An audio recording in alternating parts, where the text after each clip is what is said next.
Welcome back to Well, That's Interesting. The dump is a fun word edition. I mean, It it really is. It's a great word. Although I will say I am a little bit worried about how we're going to use it today. Today is In-Betweeni 063. Florida dumped 2 million tires in the ocean with good intentions. Okay. And period poops are real. They are. They're totally real. They are. It's a thing. I'm glad someone is talking about it. Finally. Which is us. That's right. Of Right course. now. Of course. It's we are us. the ones who are stepping up to the plate and talking about this. Yeah, it's blood and shit. Sign us up. It fucking happens, man. Fucking happens. Yes, it does. Yes, it does. I'm Jill Chacha, and I am with just ready to talk about blood and shit, Marissa Riley. That's me. I am always ready to talk about blood and shit. And I'm just thrilled that I get to talk about both of those things at the same time today. Yeah, let's do it. What an honor. Thank you. If this is your first time listening, welcome to the flock. Welcome. Dr. Riley here comes in cold and learns everything in real time, just like you. So It's true. I really didn't know what we were going to talk about other than Jill gave me a hint and said, it's probably something I've experienced. Yes. And I was like, well, I've experienced like so many things. That's true. That doesn't help at all. No. But I'm really good at that. Giving hints that are not helpful at all. make it even more like mysterious. I just, yeah. Anyways, let's talk about this shit. Right. Yeah, let's begin by heading back in time to a decade that conjures a flood of mental images when its two words are spoken. The 70s. Yes. Good times. Yeah. Weird times. You're right. Flood of mental images. Lots of ups and downs are happening in my brain. Yeah, I felt it. Yeah. I felt it. Now, if in that avalanche of imagined photos you pictured coked up folks jetting around on boats along Florida's coast, you're not too far off. I was close. Yeah. Join me, will you, in 1974 as we stand on the beautiful sandy beaches of Broward County in, you guessed it, the Sunshine State. Good times. That's right. Let's do it. And we're not alone by any means. Next to us is Ray McAllister. Okay. Good old Ray. A professor of ocean engineering at Florida Atlantic University and co-founder of the Broward Artificial Reef Inc. company. I love the word Broward. I just want to point out that it has the word bro in it. Yes. And Ray McAllister is a very broy name. Yes. And that's the only connection I've made today. That's the most amount of thinking I've done so far. And he has to be the co-founder. He has to be the co-founder. Also, I always get so nervous when you say like a very like broy name like this. I'm like, am I supposed to know who this is? Was this a president that I forgot about? I always get stressed. You're like, Ray McAllister. I'm like, oh yeah. President McAllister. Co-founder of the Broward. Yeah. Oh, God. Well, together we're looking out about a mile into the Atlantic where Osborne Reef can be found. Sweet. Now, where is this exactly? Well, my friends, if you imagine the unfortunate shape of Florida and point to the very tip, Okay. You'll find Miami. Ah. Now move your finger about an inch north and you're in Broward County, home to Fort Lauderdale and Osborne Reef. Aw, sounds good. Yeah. It's an artificial reef made of, at the moment, just concrete blocks. Wait, what? Yeah, but this is about to change. Okay. It gets better. Wait, hold on. Yeah. Pause. A reef. Yeah. Artificial? It's an artificial reef, yeah. Okay, so when I imagine a reef, I imagine like underwater flora over a large space. Yeah. And Absolutely. so this is fake? So it's a fake reef for all the little animals that live down there. So yeah. So they built like fake little flora, like The corals. animals are real. No, the things are real, but like the coral and stuff. it's like a makeshift. It's like an apartment building for reef. That I've never heard of this before. Yeah. This is 100% new to me. Oh, you never heard of like when we dump like subway cars into the ocean so they can become reefs. Literally no one has ever told me about this. Listeners, have you heard of this? Am I the last person to learn about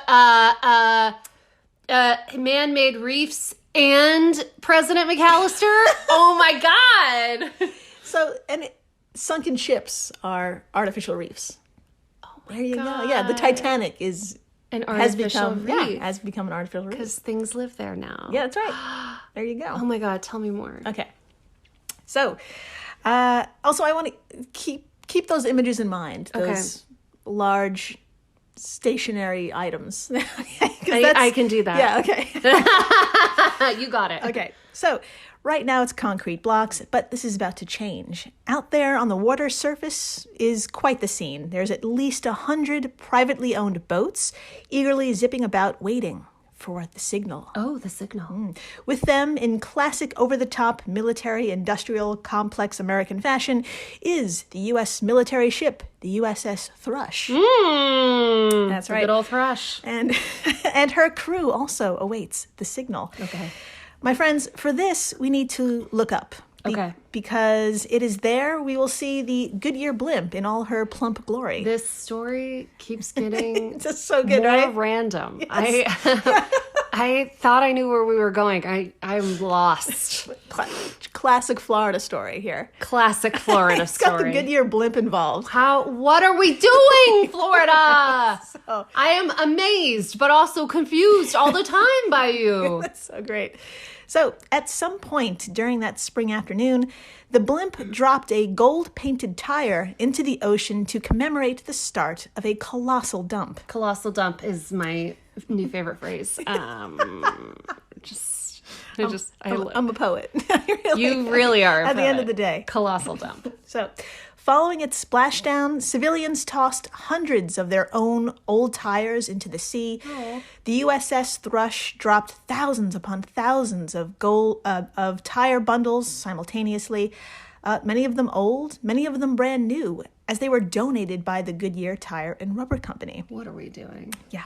In just a few short moments, approximately 2 million rubber tires were scattered, enough to cover 36 acres of ocean floor. That's a lot of ocean floor. Yes, it is. So much ocean floor.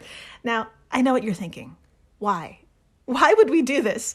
Well, remember President Ray?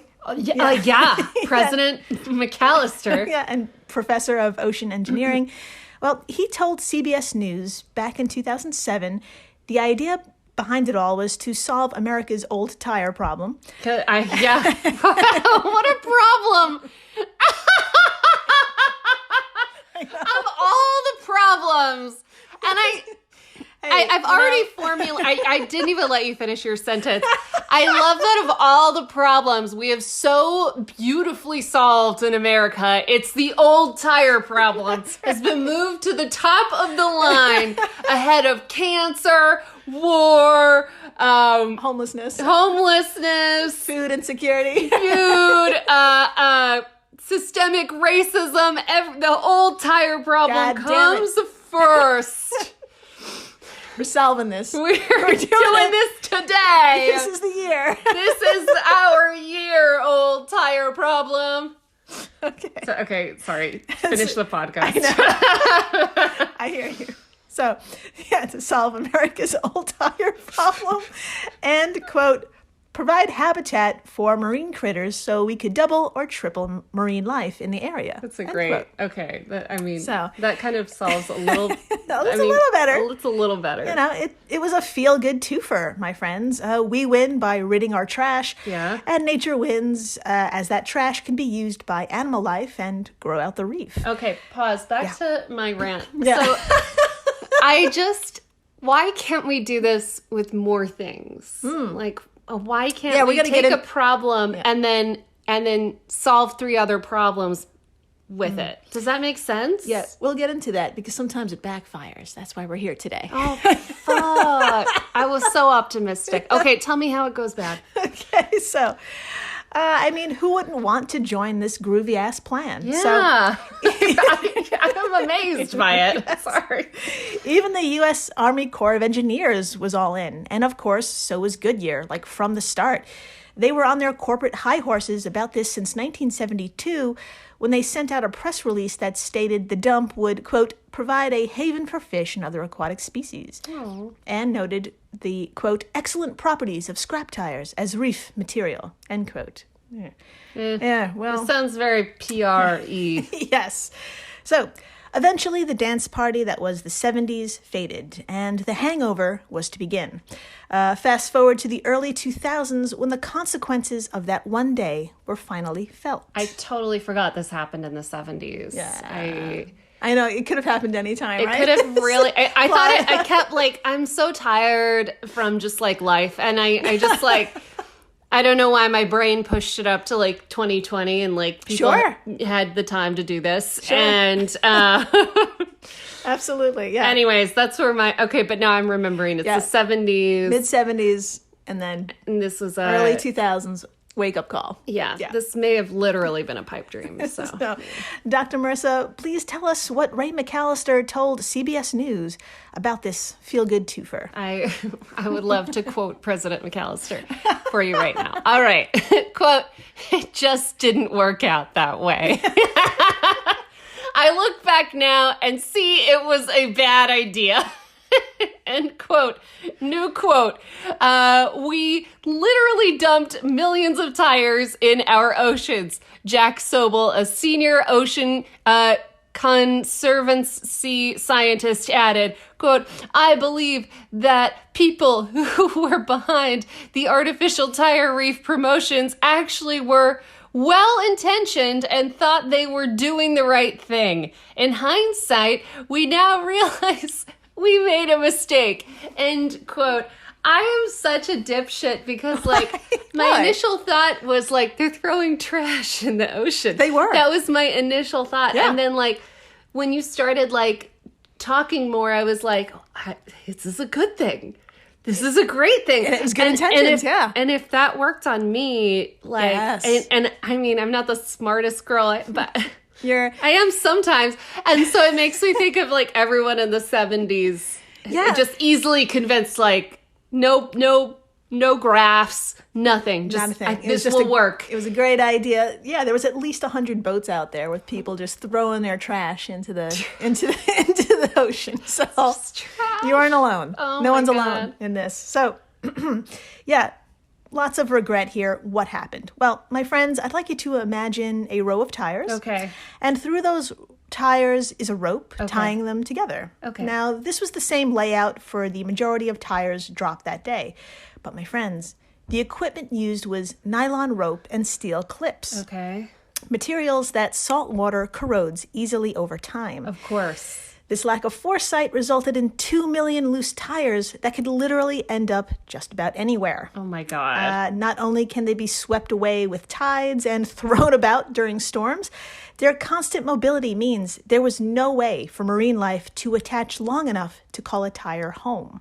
Oh my God. So they basically turn the ocean into a giant bowl of Cheerios. Yeah. That's it. That's exactly right. That fish can't live in. Yep.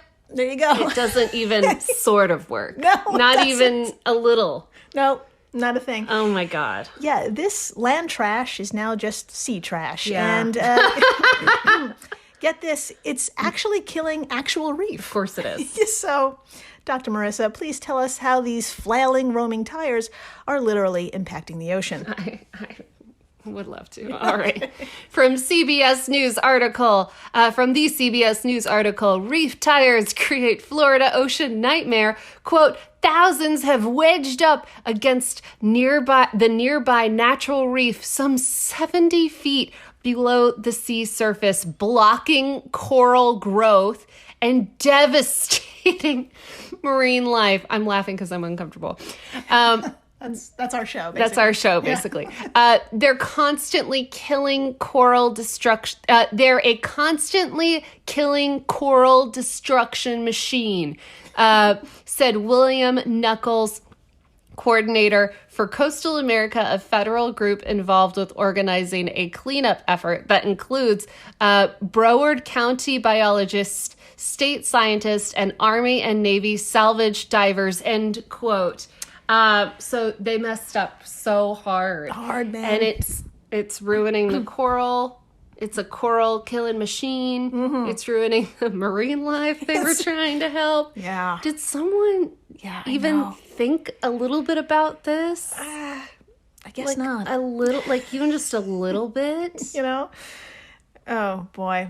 I mean, these quotes are pretty devastating. They're really and devastating. Look at all of the people involved with cleaning this up. Yeah. Put a pin in that. Okay. Put a pin in that. So many groups. The fucking Army and Navy. So now, like we said, those quotes are devastating, but video says a whole lot more. Yeah. So let's head on over to YouTube. Good times. Let's do it. Dr. Marissa, I would like to show you just a fraction of an 8-minute video. Okay. And it's a pretty simple one. It's just of 2 scuba divers meandering through one section of Osborne Reef. And please tell us what you see, and don't be afraid to describe the chaos. Keep in mind that cleanup, the cleanup crew, how you would feel looking at this. So, Okay. And if you at home would like to swim along, search Project Baseline Osborne Reef on YouTube, and it'll come right up.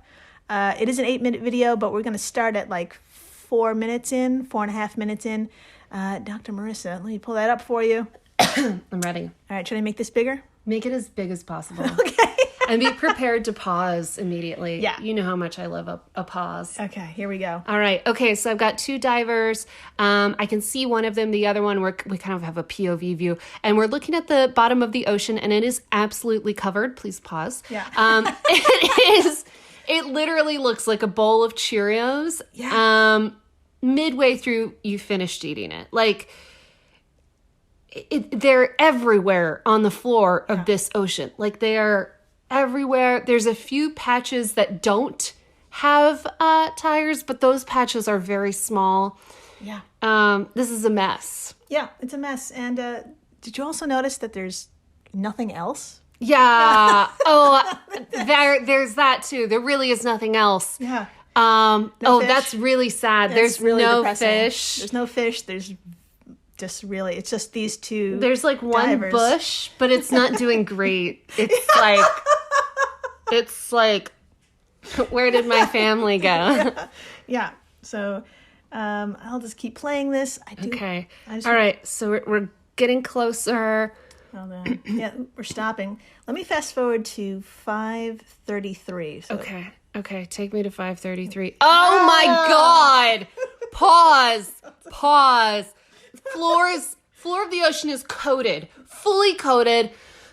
There are piles as well. I see a few piles where they're actually like, before they were just all flat next to each other, and now they're in piles as well. So not only are they flat across the floor of this ocean, they're in piles, and there's nothing living here. No. It is sad. Yeah. It's a desert of tires. It's a desert of tires. Yeah, and this goes on for almost 9 minutes. My God. Yeah, what have we done? So let me get out of there and get back to my notes. Needless to say, this is a mess. This is terrible. But a very special kind of mess. Of course. Remember, this is all mobile. Imagine a pile of laundry that you have to do, just sitting there in one corner, right? After weeks of planning and getting friends together to help you out, with this massive as fuck pile, you all show up finally on the day, but that pile has moved. Oh, no! That's right. That's what you meant by mobile? Yeah, because of the tides. No! That's right. They're just loose, and they're too light. No. Yeah.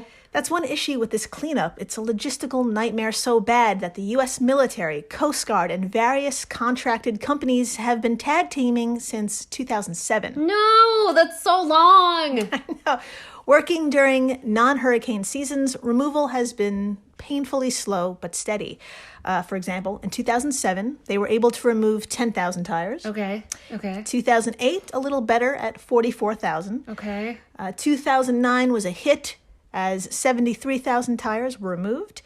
Now, that's a hell of a lot. Yeah. But you have to remind yourself, there's 2 million out there. Oh, no, I totally forgot that number. So when you were like, they got 44,000, I'm like, oh my God, they're almost done. And I'm wrong. It's 2 million, yeah.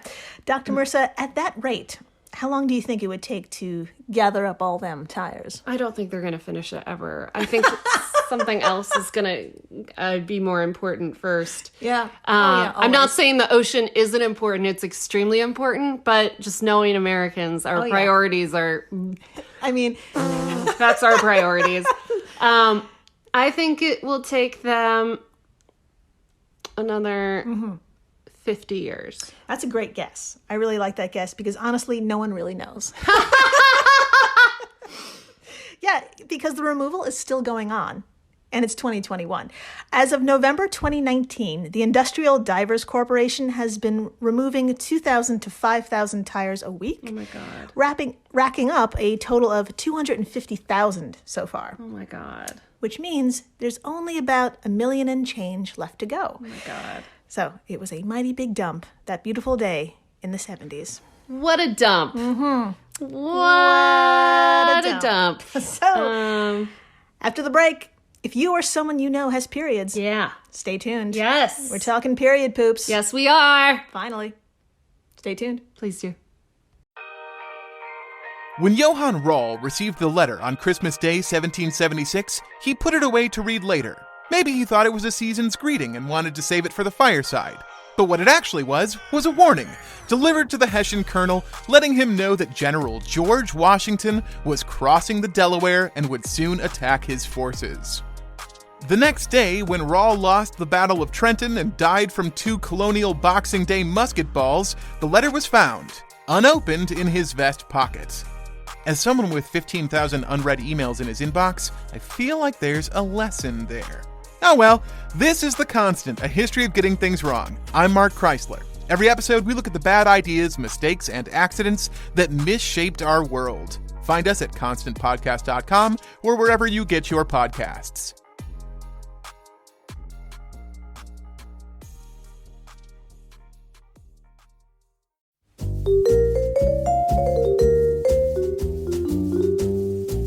Have you ever wondered what really happened to Amelia Earhart or the lost colony of Roanoke? Do you ever find yourself scouring the internet for vicious Victorians and their murders by gaslight? Or perhaps you're just sick and tired of women being constantly misrepresented or plain lied about throughout history? If so, join me, Katie Charlwood, history harlot and reader of books, on Who Did What Now, the history podcast that's not your history class. Part of the Airwave Media Network. Available on Apple Podcasts, Spotify, or wherever you listen to podcasts. Adios, au revoir, au revoir, my friends. Bye-bye.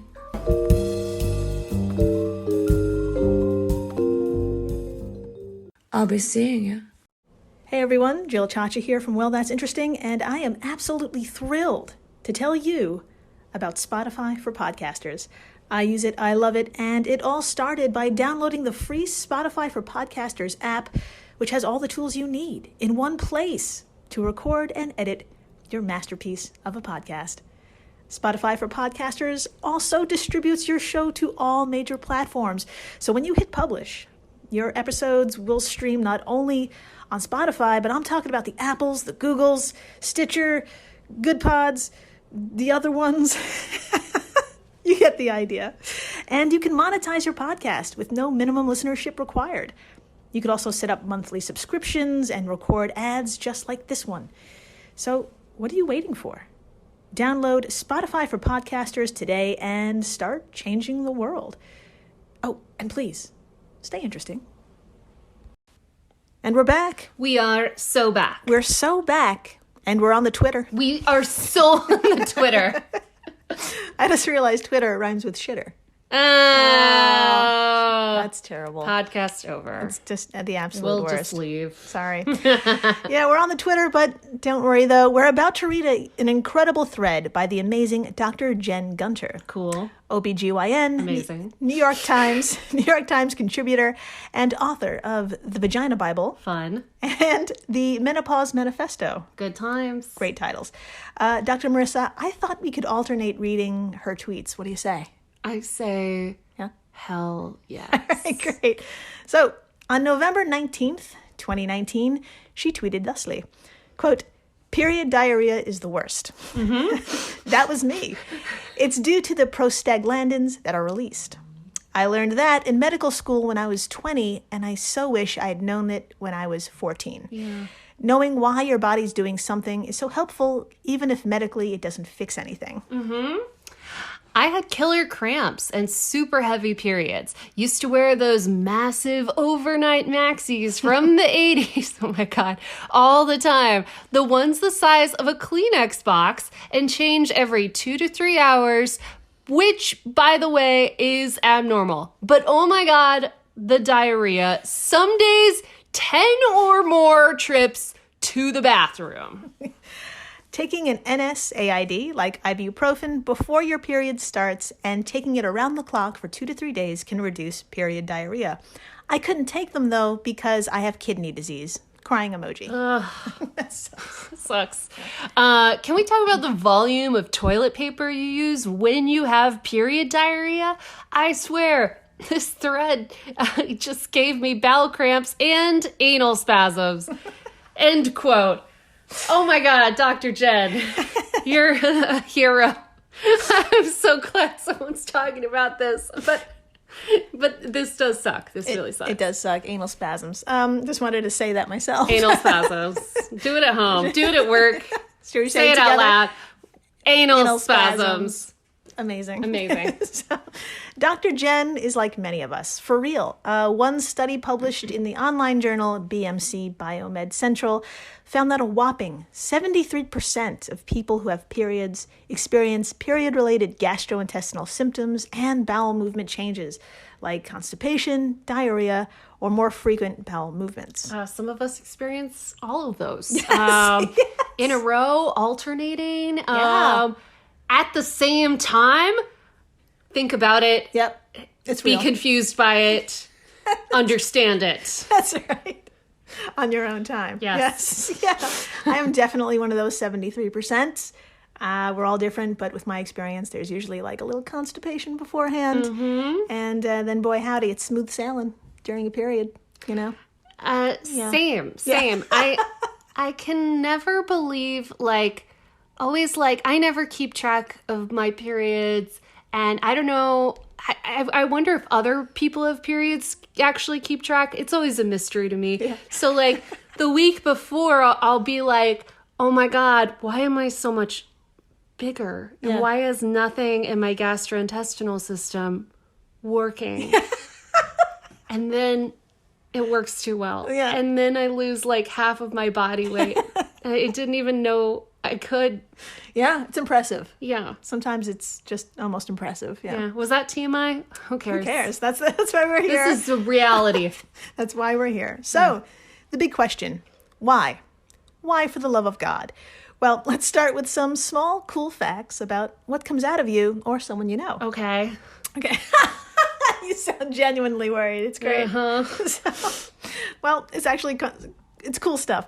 Stick with me. Okay, so during one other study published on USA.gov, doctors collected blood samples from participants who used tampons and ran some analysis. The mix included cells from the uterus, immune cells, good old-fashioned vaginal secretions, and good old-fashioned blood. Good times. Yeah, but get this. There were 385 additional unique proteins detected that aren't usually present in vaginal secretions or floating around in your blood. What? Yeah. So in the future, figuring out this maze of proteins and their combinations will probably help other body parts when it comes to regeneration and healing. But have we gotten to that yet? Or are we just too busy putting tires in the ocean? Tires. We prioritize the tire problem. Oh, tires. All the way. Ahead of people with uteruses. Oh, absolutely. Yeah. Cool. Yeah. All right. Just wanted to We check know in this. there. Yeah. So why would this help other body parts? That's because the uterus can shed its lining and cells over and over again, but not become scarred.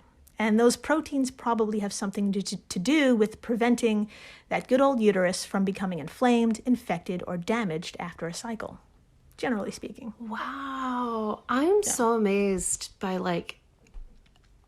that system. It's mind-blowing. The shit it does all the time, it is working so hard. You don't have to clean it. You should clean the outside of it, but like it cleans itself. It's magical. Yeah. Yeah. It takes care of itself. When it's sick, it'll fix itself. Sometimes. Just sometimes. So you should still see a doctor if something's freaking you out. So, good things are ahead with more studies, but in the meantime, we want to know about the poop. Yeah. So, well, in that tweet, Dr. Jen mentioned a hormone called prostaglandin. Mm-hmm. That's a long word. Yeah. I've practiced it for days. You nailed it. Dr. Marissa, please tell us from medicalnewstoday.com, what the heck is this? I would love to talk about it. All right, quote, just before menstruation, the body releases hormones known as prostaglandins. Nailed it. Yeah. These hormones stimulate muscle contractions in the uterus. These contractions help the body shed the uterus lining and hurt like a bitch. Mm-hmm. At the same time, the period hormones may stimulate muscle contractions in the intestines and bowels, which are close to the uterus, causing more frequent bowel movements. They also reduce how well the body absorbs water, making the stool softer and increasing the risk of diarrhea. It can be difficult to tell the difference between uterus cramps and stomach or intestinal cramps at this time. Both may be uncomfortable or painful. Yes. They are. Yeah. Prostaglandins are also involved in many other PMS symptoms, including headaches. End quote. I don't like these very much. I realize they are doing a very important function, which is to rattle shit up. Yeah. But that's interesting that they affect cramping in all other parts of that zone. Yep, like, whoops, sorry about that. Yeah, you should be. It hurts. It's so weird, and then you have to spend a lot of time in the bathroom. Yep, exactly. Yeah, it's functional, but it fucking sucks.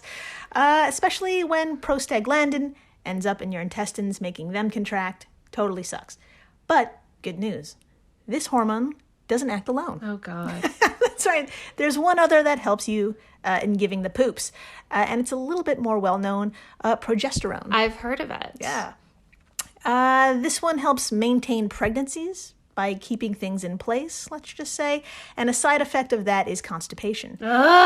During pregnancies, though, these hormone levels may drop, which will have the opposite effect. Okay. So, medicalnewstoday.com also notes that, quote, progesterone may increase feelings of hunger and can cause cravings for food high in fat or sugar. That is a real one. Totally. The body has a hard time digesting these foods, and eating more of them can affect a person's bowel movements. End quote. So hold on. Yeah. It's just funny that, like, something makes you crave something you can't digest. Yes. In your body. Or digest well, yeah. It's kind of, what's the word? Cruel. Yeah. Yeah. I did this to myself. Yeah. I'm sorry. I'm just spiraling at, like, the many things in my body. Like, so many things in your body are working to, like, help you. And this one is just, like, doing it in the cruelest way. Yeah, it's pretty cruel. Yeah. It's, I love my body, and I'm happy it's working and all that stuff. But I just wish we could figure out a different... Can we talk about it? Could we talk about it? Maybe like a new that work something else out. Yeah. Maybe make me crave kale. That would be so fun. Wouldn't it be funny though? It'll never happen. So there you have it, from top to bottom, inside and out. Some additional good news. People who have periods only have to deal with this for about 40 years.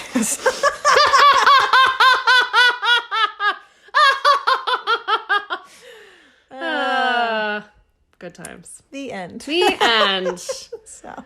Yay, periods. Yeah, period poops are real. Thank you for listening, subscribing, telling your friends about why you're pooping so much. Yeah, thank you so much. Or why they're pooping so much. Yeah, if you've experienced any of these things and want to elaborate or just trauma bond, DM us. Maybe you know something that we didn't cover today. I would love to hear about it. Let's start a thread on Twitter, our own Twitter thread. Let's be so loud about it.